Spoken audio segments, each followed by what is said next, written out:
અમદાવાદમાં દેશનું સૌથી મોટું સ્ટાર્ટઅપ ફેસ્ટિવલ એલજી યુનિવર્સિટીમાં ઇનોવેશન વિલેજની 11મી એડિશન, જ્યાં દેશના 6 રાજ્યોના 1400 વિદ્યાર્થીઓ સહભાગી બન્યા। 400થી વધુ પ્રોજેક્ટમાં એઆઈ અને રોબોટનો દબદબો રહ્યો। ફાર્મસી અને મેડિકલ સ્ટાર્ટઅપ મુખ્ય આકર્ષણ રહ્યું। શ્રેષ્ઠ ઇનોવેશન માટે નિષ્ણાતો ફંડિંગ આપશે।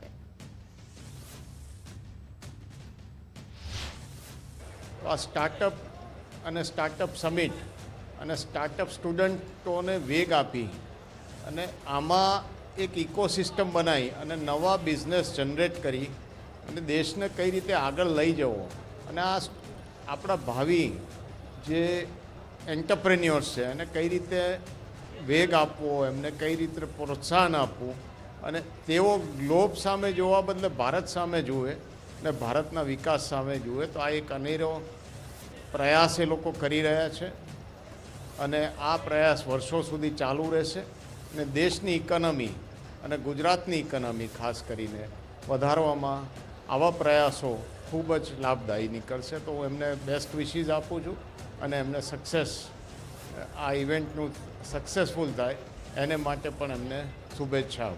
આજે 1400+ સ્ટુડન્ટ્સ જે છે એના ઇનોવેશન્સના પ્રોજેક્ટ્સ જે છે એ લઈને આવ્યા છે। લગભગ 6 સ્ટેટ્સથી જે છે એ લોકો પોતાના ઇનોવેશન અને સ્ટાર્ટઅપ્સ લઈને અહીંયા આવ્યા છે।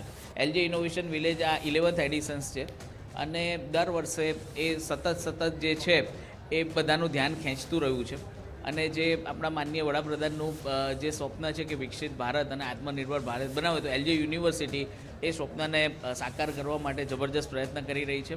આજે જે છે એ આ ઇનોવેશન વિલેજની ખાસિયત જે છે એ એઆઈ ગેલેરી, જેની અંદર 53+ એઆઈ રિલેટેડ પ્રોજેક્ટ્સ જે છે એ છોકરાઓ ડિસ્પ્લે કરીને આવ્યા છે। તો અમારી ટીમ ચાલુ થઈ હતી 2014થી 2014થી આજે 2026 થઈ, એમાં અમે 10 ગાડી બનાવી છે। તો 10 ગાડીમાં પહેલી ગાડીમાં અમે વધારે પડતા કમ્પોનન્ટ્સ એમએસના યુઝ કર્યા હતા। એના પછી અમે રિસર્ચ એનાલિસિસ ને કેલ્ક્યુલેશન કરીને બધું R&D કરીને ઉપર અપડેટ્સ કર્યા છે। અત્યારે હાલ કરન્ટલી અમારી આ ગાડીમાં એલ્યુમિનિયમના પાર્ટ્સ રાખ્યા છે। એમાં 7 સિરીઝ ને 6 સિરીઝ, જે 7 સિરીઝ કમ્પોનન્ટ છે એલ્યુમિનિયમના, એ આપણે જનરલી એરક્રાફ્ટમાં એમાં લાગતા હોય છે, એવી રીતના છે। અને આગળ અમે હમણાં પ્રિપેરેશન કરીએ છીએ। માર્ચમાં ઇવેન્ટ છે અમારી ATVCની, તો એના માટે અમારી અત્યારે તૈયારી ચાલુ છે। આની બેટરી 2 કલાકમાં ચાર્જ થાય છે અને એકવાર ચાર્જ કર્યા પછી એ 30થી 40 કિલોમીટરની રેન્જ ચાલે છે અને એની ટોપ સ્પીડ છે 35થી 30 વચ્ચે। અને વેસ્ટમાંથી બેસ્ટ બનાવી છે। એટલે જો બી આ ગાડીમાં જે બી વસ્તુ આવી છે એ ટોટલી ભંગારમાંથી આવેલી છે। ખાલી જે બેટરી છે એ ખાલી નવી લેવામાં આવેલી છે। અમે 4 મિત્રો છીએ અને આમાં 6 મહિના લાગેલા છે।